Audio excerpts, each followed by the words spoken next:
All guests on ZASLOW Show 2.0 brought to us by the official beer of the program, Johnny Cuba, European roots with that Caribbean soul, a refreshing German lager in a can. Pick up a six-pack of Johnny Cuba. That's how you'll enjoy tonight's Hall of Fame game. Of course, make sure you always drink responsibly, and don't forget Johnny Cuba's mantra, stay tranquilo. Our pal, Evan Cohen, ESPN Radio UnsportsmanLike, 6 to 10 a.m. Eastern, every morning. Evan, hello. Good to see you. How are you today?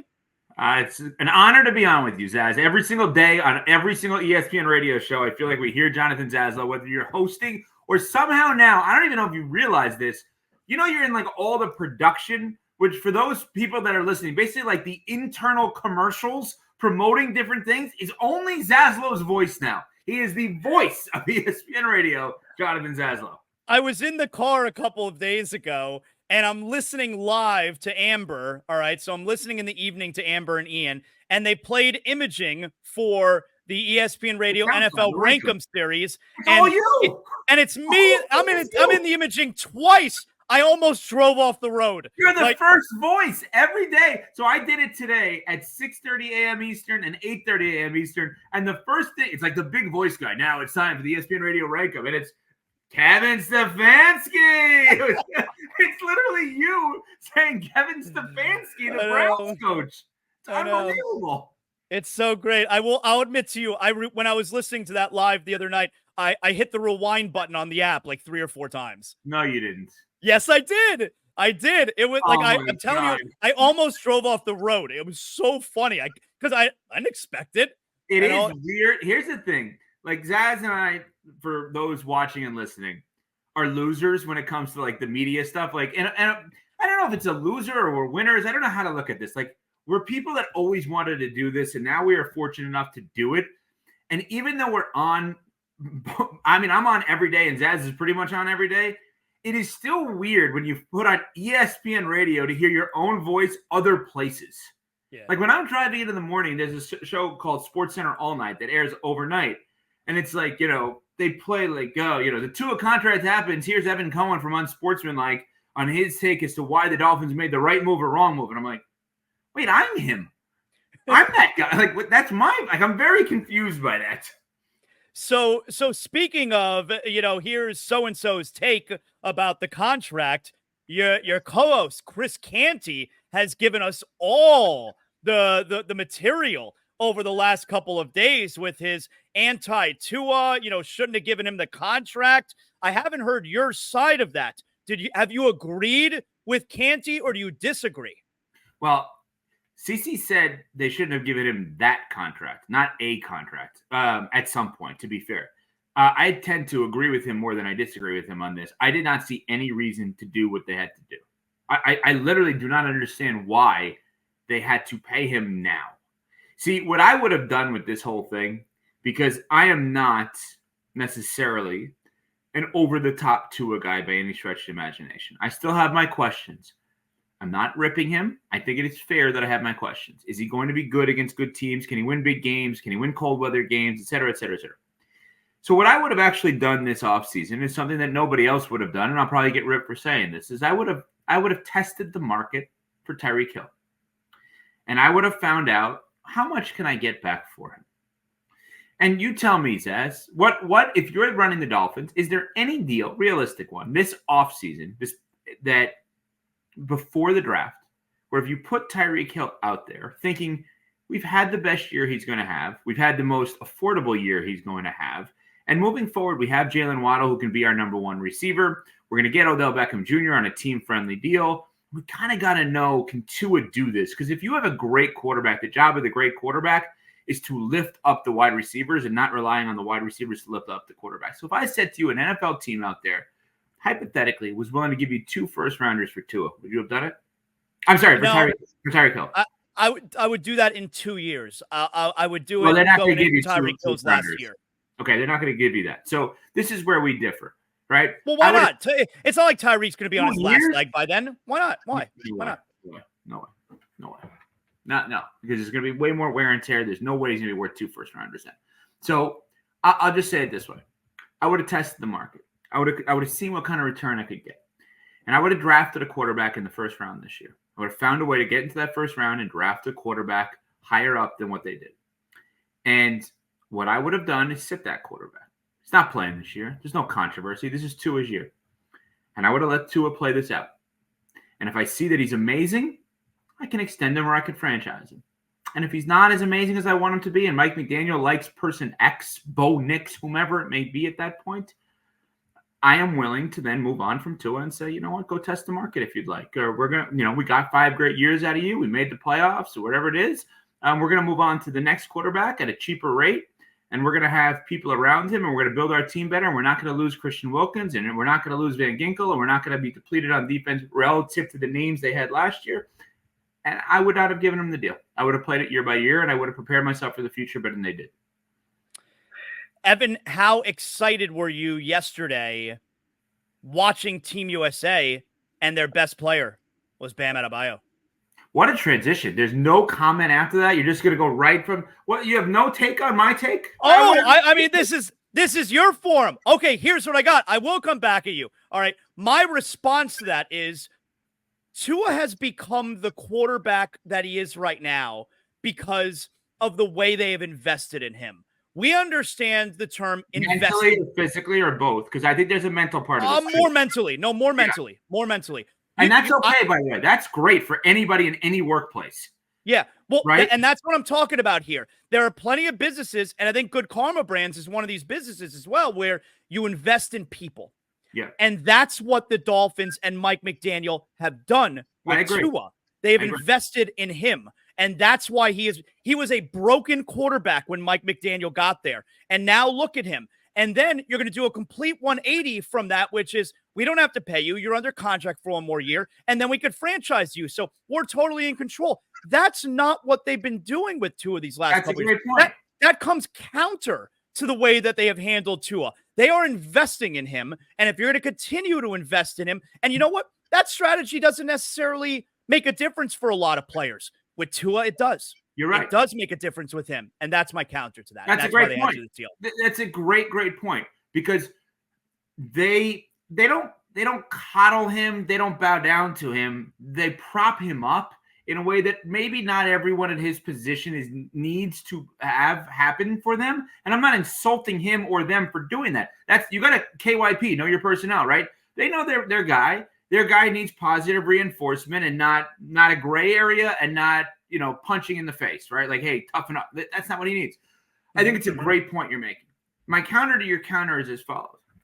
I think that too many times in the NFL, guys get contract extensions at the quarterback position because people want to keep jobs versus do jobs. What do I mean?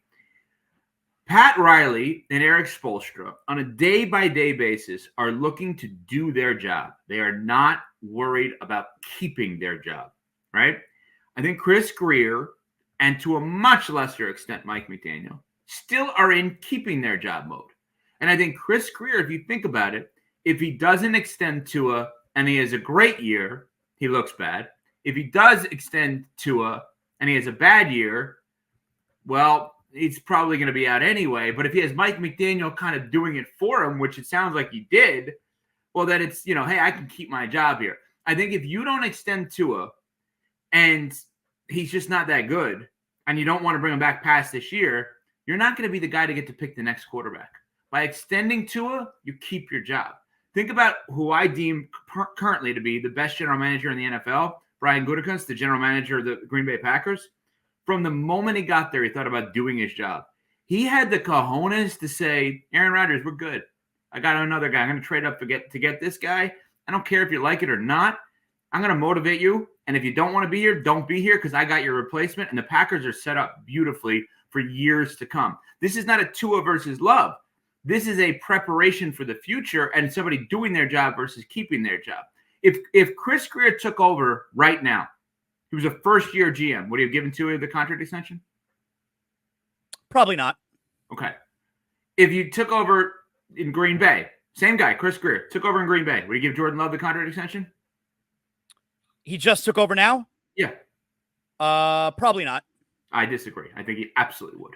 Really? Even though he didn't draft him? Yeah. Yeah, I think that guy looks at everything you want out of a quarterback is that guy. And I think that's the other part about it. Jeff Darlington, ESPN NFL reporter, made this point to me, and I think it was a really good one on our show on Sportsmanlike. He said on the open market, teams would outbid the Packers theoretically for Jordan Love. They would pay more than 55. Nobody's paying more than 53 for Tua in the open market. Nobody. I don't know about that. There's so much. There are just teams out there with terrible quarterback play out there who would kill to have a guy who has shown that he can play the position. He can play the position under Mike McDaniel under the circumstances that you correctly pointed out, propping up. Here's my problem. Here's my problem with what you're saying there. This isn't like, and no offense to Brock Purdy, who I think is a good quarterback. I think he's a great quarterback personally, but go ahead. I would lean toward that too. But if you want to have questions about the guy who was the last pick in the draft, I'm willing to hear those questions. All right. Tua was not only selected number 5 overall, and you know what? If the Dolphins didn't take him number 5 overall, someone was going to take him probably the very next pick, number 6 overall. But we're going back to the very first game that he appeared in with Alabama, and he came in for Jalen Hurts and threw the game-winning touchdown in the national championship. From that moment on, the conversation was, this is the number 1 pick in the draft. This isn't some guy who's come out of nowhere. So how come a guy whose prophecy was number 1 pick in the draft, franchise-changing quarterback, now the conversation is he's a system guy? First of all,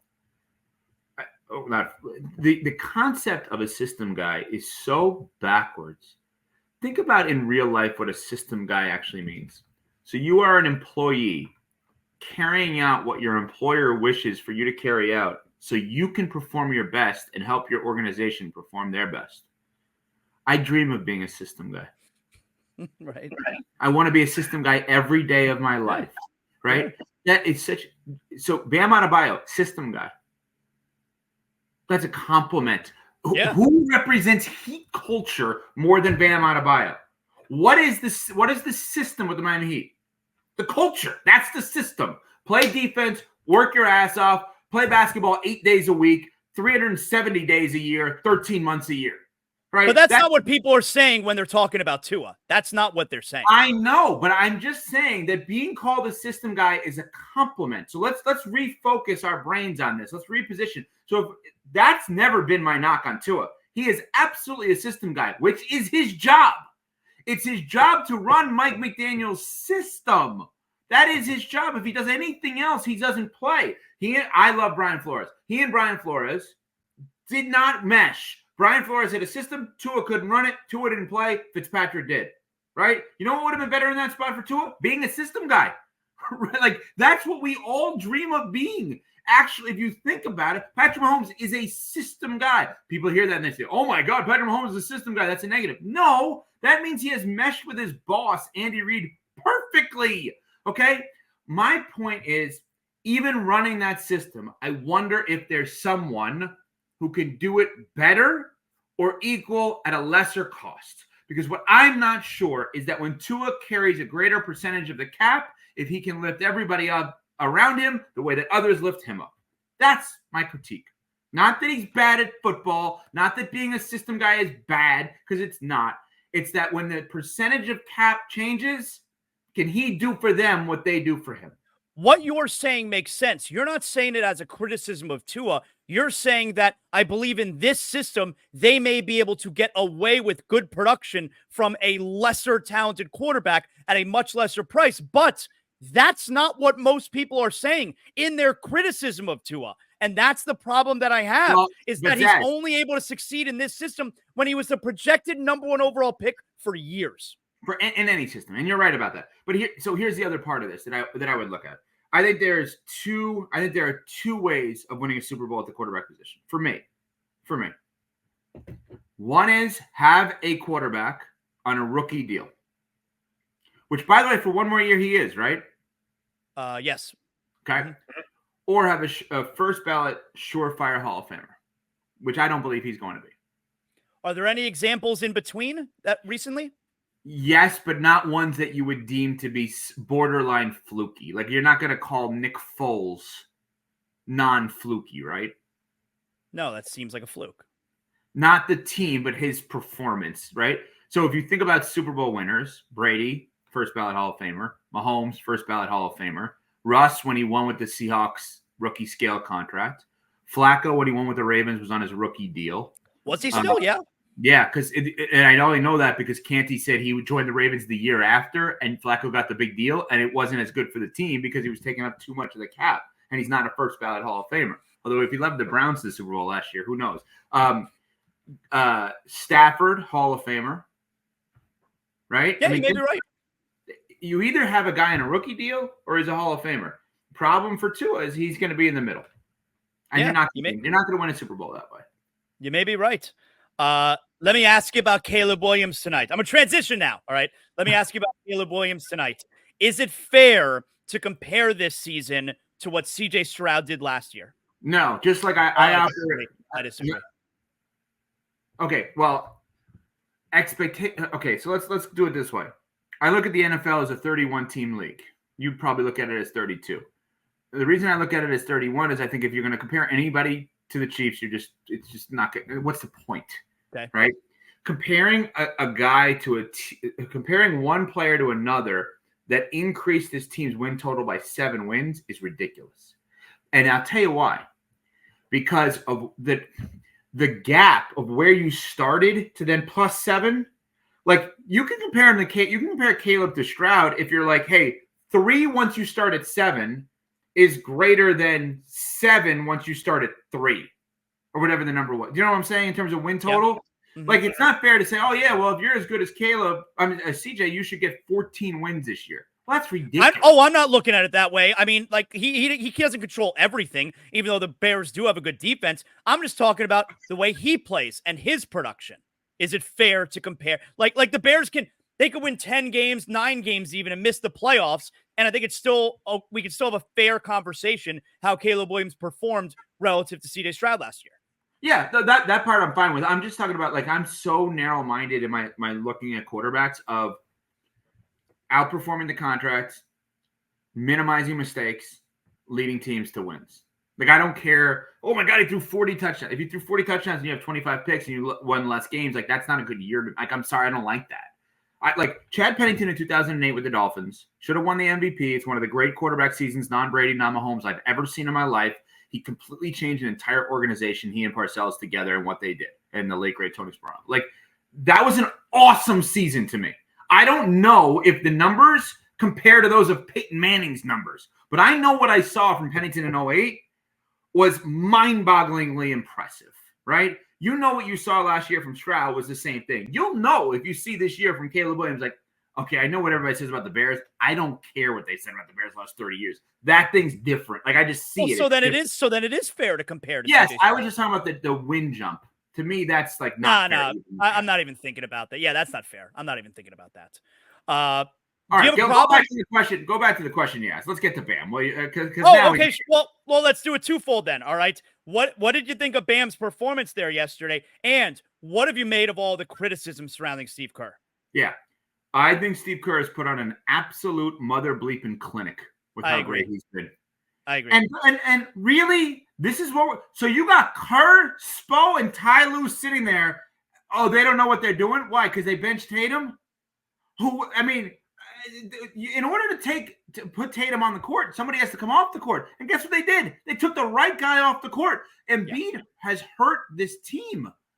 And the only knock I have on Kerr, who I love, the only knock I have on Kerr is that I think maybe he's tiny bit listening to the criticism because he already announced the starters for the next game and already put Embiid back in the starting lineup. Like, I think part of that is just to quiet the conversation. And it felt like he forced Halliburton into the rotation yesterday, too. Yeah, but Halliburton was actually pretty good when he went in there. No, I understand, but I feel like he did that, so it's like, you can't say anything now. Yeah. I think there's going to be 2 accomplishments for players on this team by the end. Number 1 is winning a gold medal. Number 2 is to be a player from start to finish that does not have a DNP-CD. Did not play coach's decision. I'm serious because there's going to be a few of them. Right. And so for us as Heat fans, by the end of this, my guesstimation is Bam's going to have a gold, play in every game, play meaningful minutes in every game. Really? Oh, he's not getting benched. I'll tell you what. You heard yesterday I know. You heard Wendy said Windhorst talk about it, and Bam went after Windhorst, huh? I know, but he said it to us. But like, and I get why he's saying that. Again, let's be aware of something. If I said to you right now, the 3 best coaches in the NBA, not his, so leave Pop out because obviously his resume is unmatched. 3 best active coaches in the league. Who are they? Spo, Steve Kerr, and I don't know. I think those guys are cut above. I would say Ty Lue. Yeah, I could go with that. Yeah. I think you can make an argument. Mazzulla has had one hell of a start to a career. A weird guy, but one hell of a start to a career. Michael Malone has been excellent, obviously. That's who I was going to say. I was going to say Michael Malone. Okay, let's just say, for argument's sake, my 3, which happen to be the 3 on this staff. The 3 of them are going to play Bam every game. Embiid's not doing that. Tatum's not doing that. What Bam has done already is show us something. And now it's time for him to do this in the regular season. Because let's not sit here and act like the Bam we're seeing now is exactly the same Bam we've seen for 82 games in the postseason. No. It's not. It's not bad. He's amazing. But there's more. There is more. There's this, Jimmy, I got this. There's a couple of Jimmy, I got this moments. There's a couple of kick it out to me, corner 3. Let me do this. Let me go to work. I had a thought yesterday. You may laugh at me, but I just had a thought. We've talked so much about Bam's role. Should he be a 5? Should he be a 4? How should he play with Jimmy? Should he play with Duncan specifically because of their chemistry? I just had this moment of like, does Spo for a second think about dusting off the big 3 film and say, could I put Bam in the LeBron role? Not the Bosch role, the LeBron role. Meaning he just handles the ball all the time? He becomes more of a point forward than he is a center. That's kind of what they've been doing, no? Yes and no. Yes. Was it 2 seasons ago? He averaged over 5 assists a game. I know, but it's not the exact same. He's still around the low block. He's still mid-range, like the little bunny jumpers in the paint. I'm saying running the whole thing. Mm-hmm. I'm like running everything. Because there's an argument he's more that than he is a 5 at times. I'm not saying for the entirety of the game. I'm saying are there sets, Jovic, you're Bosch, Jaime / or Jimmy, obviously, but let's just say in Jaime's case, Jaime, you're Wade, Bam, you're LeBron. None of them are as good, obviously. I'm not a moron. I'm just saying, do you run a couple of sets thinking we're going to look like them? Throw Kello Ware into the corner, hit some threes? I wouldn't go that far yet, but he's going to be good. He's going to be a good player. I mean, their summer league team was so good. I was so into that. I watched the entire championship game. I mean, Pally Larson and with that game winner. Oh, God. And they did it without Keshad Johnson. I mean, let's be honest. If you were to ask me right now, was I more into Heat Summer League winning that championship game than Team USA winning the gold medal? I'm going with option A. Oh, I agree with you. I couldn't be more into it. My son, who's a huge Heat fan, he's 10 years old. He's at sleepaway camp.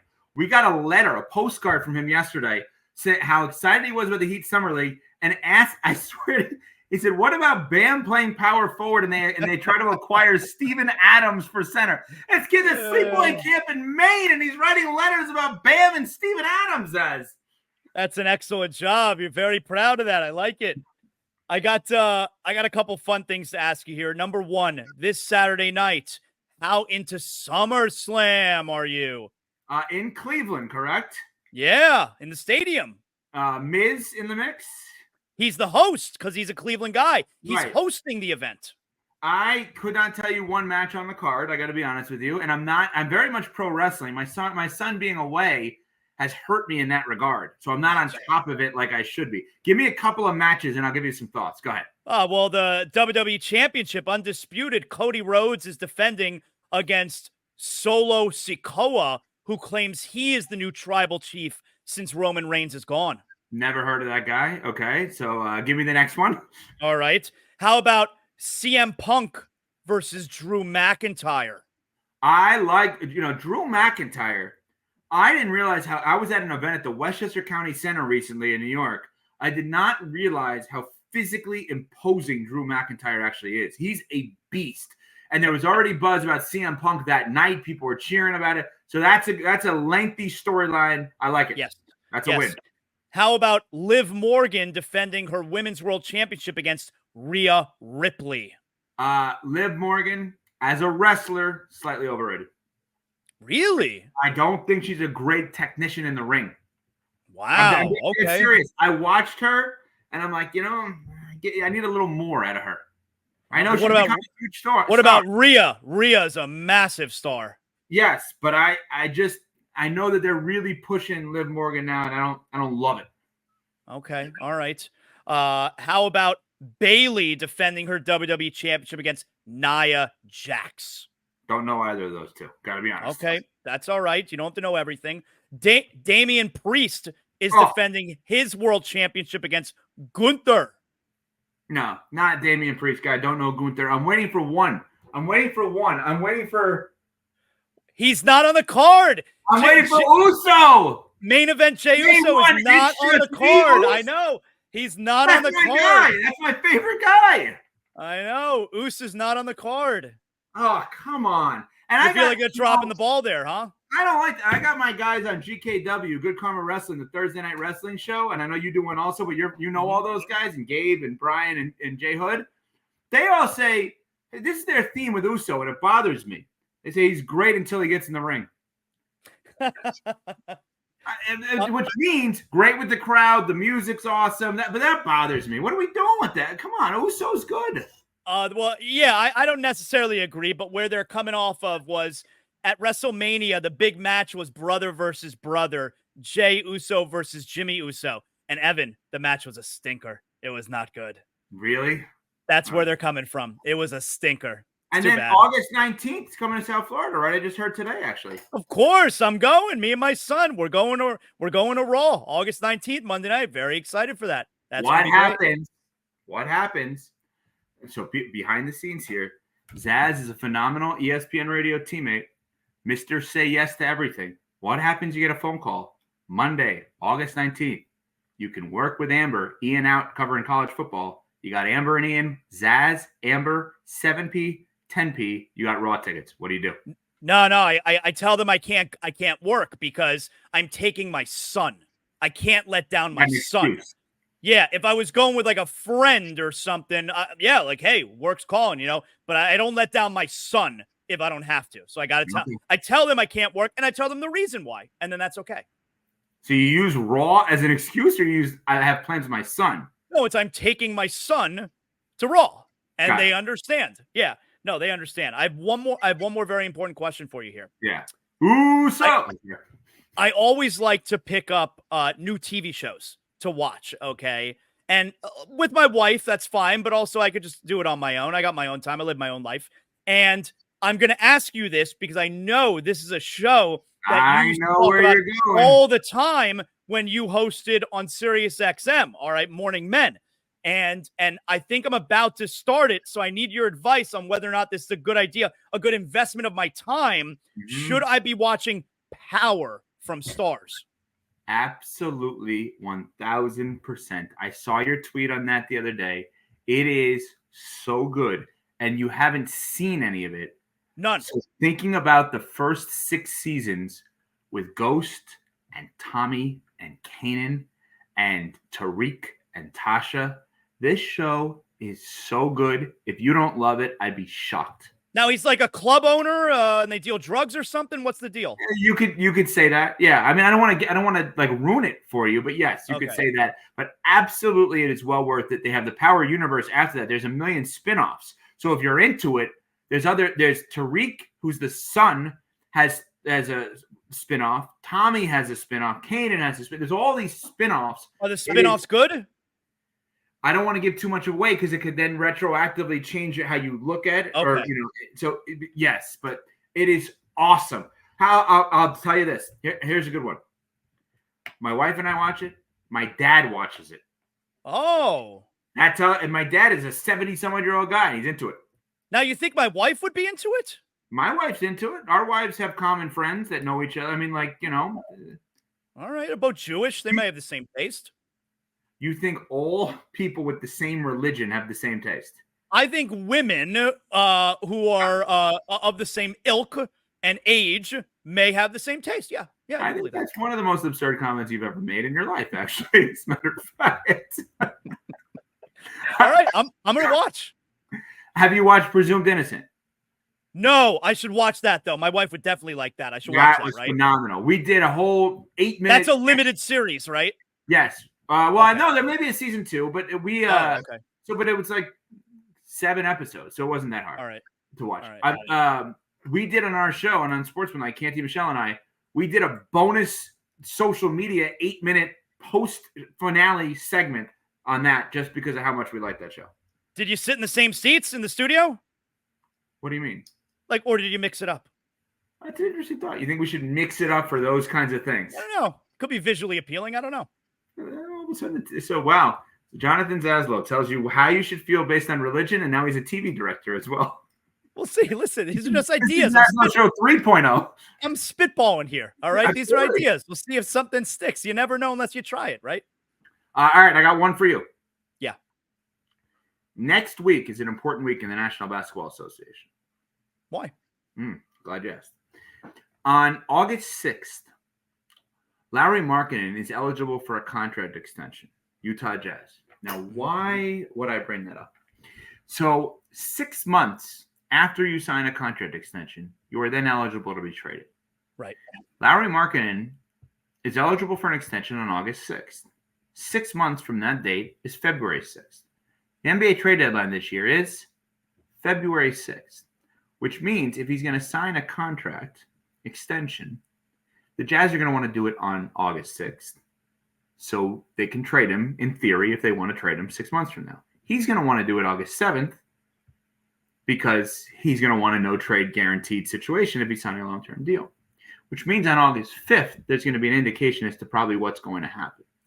Would you give up the farm to get Lauri Markkanen? And let's assume that means Hero, Jovic, and Hawkes. No.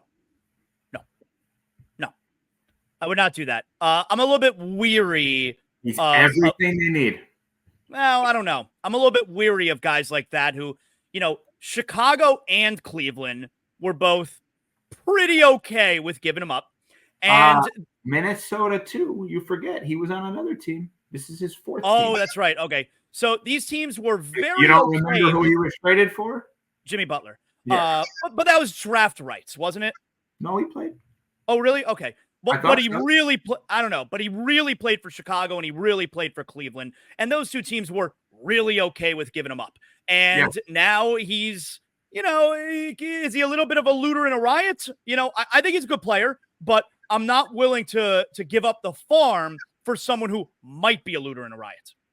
But he did not play for Minnesota, but he was traded for Minnesota. So that's my fault on that one. So a guy that played for 3 teams was given up by 2 teams is not somebody you're excited about. Not just given up by 2 teams. He was given up really easily by 2 teams. Jimmy played for the Bulls. He played for the T-Wolves. He played for the Sixers. This is his 4th team. Why? I mean, I'm just saying, yeah, but Wolves and Sixers. Look, the Bulls were going through a rebuild. And they got a really good player in return. And he made every single. I'm not comparing the two. I'm just poking holes in the multi-team argument because Jimmy clearly made every team he's ever been on better. That's not even debatable. You look at what they did with him versus what they did immediately without him. It's night and day, and that's not the case with Markkanen. I just right now, Zaz, on the surface, I have no idea who they can get. I have no idea. I think this is their team. I don't think they're trying to get somebody else. I know. You know what I've said recently? I think it's amazing how different they build their teams now, this organization. And I believe not because of finances, not because they're cheap and not because they don't have the money to spend. I believe the Heat are a Moneyball team. They're a Moneyball team where they try to find the value in a salary cap sport against the cap. That's the way they get their edge against the other teams, where we're going to develop players who are going to cost us nothing. And if we're getting massive value out of those guys, that's how we skirt the salary cap. That's how we get the edge over you. I think the Heat are a Moneyball team. I understand what you're saying, but I don't agree, and I'll tell you why. I think they do that once they acquire their stars. Because I think what they're doing now is actually totally different than that. If you think about it, so let's say they don't make a trade, and I agree with you. I don't think there's a deal. I do think they would consider a mega Markkanen deal, especially if it opened up some roster slots and there's things they could do, whatever it is. Let's say they don't. If you think about it logically, Hero, Jaquez, Bam, Jovic, Ware, Larson. They have 5 or 6 guys right now that they seemingly really like that are all under 30 years old, probably all under 28, 29 years old, that they think they can build with for the future. And I think if they believe that Bam can be a number one guy, which I'm not yet there, that he could be a number one guy in a championship team. Love Bam, love what he's done so far in the Olympics. But if they believe that, there is a model similar to that of the Celtics where really what you need, and Tyler doesn't necessarily fit this, is guys that can be plus players on offense and defense. And you need as many of them as possible and 1 or 2 stars. Because the Boston Celtics have all these guys that are plus players on offense and defense. Yeah. Jaquez is a plus player already on offense and defense. Bam is a mega defense plus player on offense. Very awesome player on offense, right? Jovic getting there both ways is not a stretch. Ware getting there both ways, not a stretch. There's something about this Larson kid. I'm telling you. Everybody, well, then why, even with what you just said there, why are you trying to trade these guys for Markkanen then? Well, here's why. He's exactly, and I'm not trying to get rid of all of them. I was asking you a question about that. No, but Jaquez and Jovic you threw in there. Yeah, but when I say guys are plus players, I should have said this. I think these guys can be plus players with the Heat. I don't believe that Heat players can be good everywhere. I think we know that now. Yeah, I think we're seeing it. But what they need is someone that could stretch the floor, be a secondary scorer, play center by height, not necessarily by position, and provide optionality. Markkanen does all of. If you put a 7-foot Markkanen with a 6'9" Bam, and then Jimmy, and then Duncan, and Terry Rozier, it's a pretty good team. Also, neither one of us have even brought up the biggest reason why a Markkanen trade is never going to happen. You think Danny Ainge is making a deal with the Heat without asking for everything? I think they can give up everything or close to everything, but I think there's one person who could all of a sudden get involved a little bit. I mean, I'm just saying, if Wade... I know him personally, and his pronouns are he, him. Yeah, well, exactly right. I mean, I'm just saying, if Wade can get in Ryan Smith's ear and say, the governor of the Jazz, hey, these are guys we want. Just saying. Just saying. Evan, excellent job. I'm looking forward to getting some thoughts on social media on Saturday night. Maybe a little SummerSlam recap out of you after the night is through. We need to get you on the GKW show as a guest. I'm ready. I like those guys. I host with Gabe all the time. Hood comes on my show. I'm very happy to hang out with those guys. All right. I'm going to work on that. Yeah, let's do that. Come on now. Evan, promote something. Tell everybody about Unsportsmanlike. Go ahead. Weekdays, 6 to 10 a.m. on ESPN Radio, ESPN2, ESPNU, ESPN app, Sirius XM 80, and make sure you listen to all his ZASLOW shows. ZASLOW Show 2.0, as well as all his ESPN Radio shows. Excellent job, Evan. Thank you, pal. Thank you.